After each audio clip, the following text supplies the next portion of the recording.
Soldier, sailor, political conspirator, playwright, theatre manager, herald, public servant, John Vanbrugh was one of the most extraordinary characters of Reformation England. In 1699, at the age of 35, Vanbrugh decided to become an architect. And his very first commission, believe it or not, was this.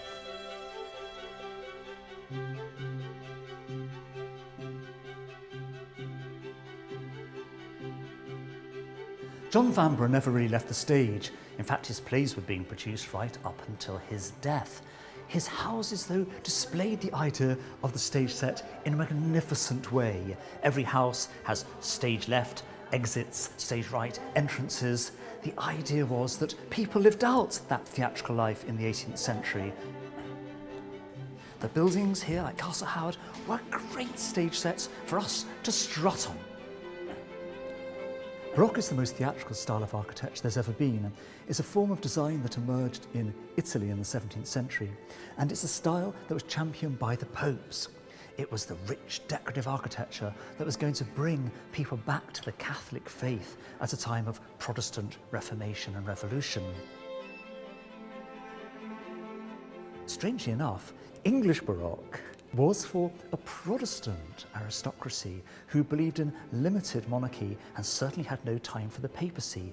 Strange stuff, you might think, but what brilliant ways English architects, particularly John Vanbrugh and Nicholas Hawksmoor, had with this style. They made it their own.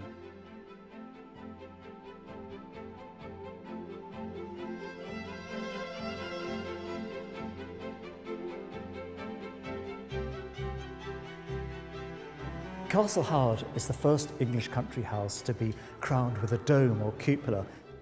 It's a monumental, if delightful, conceit.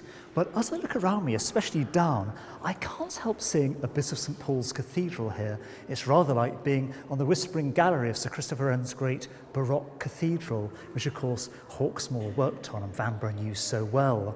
But I suppose, though, that what this represents in some ways, this dome, is the triumph of the landed aristocracy and the beginnings of parliamentary democracy, limited monarchy, all those things that made what was called Whig Britain, when architects, artists were very much involved in trying to create a world in which they and their peers would be in the ascendant and equal to the power of the church and the power of the state and the power of the monarch. This extraordinary house, by any standards, has been in the same family since it was built. We've been through bad times, we've been through good times, but we struggle on. And that, I think, is the game, is that, you have to adapt all the time. We're not a museum, we're a lived-in house, and I'd like to think that the next generation will take it on, but it's up to them. If they love the house enough, it's up to them to do it. I will stay here until I shuffle off this mortal coil and end up in the mausoleum.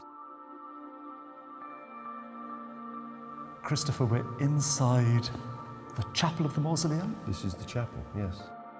Is the Pantheon in Rome somehow brought to Yorkshire? Well, it's difficult not to look at that coffered ceiling and not think of the Pantheon in Rome. I mean, it's a building that draws from a lot of influences. In the end, it's its own type of building. It's not modelled on anything specific. Vanbrugh was very kind of anti-clerical. He wanted to avoid, what he called the rites of priestcraft. And I think, that's translated into the rather austere, kind of decorative finish here. But Hawksmoor, who designed this building, he would have got his sources entirely from books, wouldn't he? I mean, he obviously didn't travel in the sense we do today. He didn't go to France, he didn't go to Italy. He would have looked at drawings, engravings. I remember Wren said he would come back with all of Europe on paper when he returned. So there was obviously a great library and stock of drawings and images that he could draw from. And crucially, he was a man who could read an image three-dimensionally. So it's apart from his sheer skill as an architect, it's the power of the imagination, isn't it, this man had to take what is basically an ancient Roman building type, but to transform it into something brand new in the early 18th century. This is brand new, but it's reaching back in time. It's sort of not making any secret of its pedigree, if you like.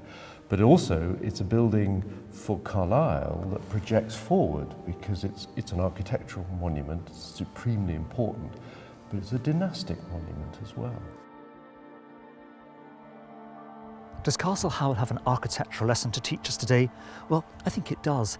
A building like Castle Howard tells a story. Most of today's new buildings have no story to tell at all. They have no narrative, no content, no real dramatic thrust. But who could tell a better story than John Vanbrugh? And which building could tell a greater story than Castle Howard?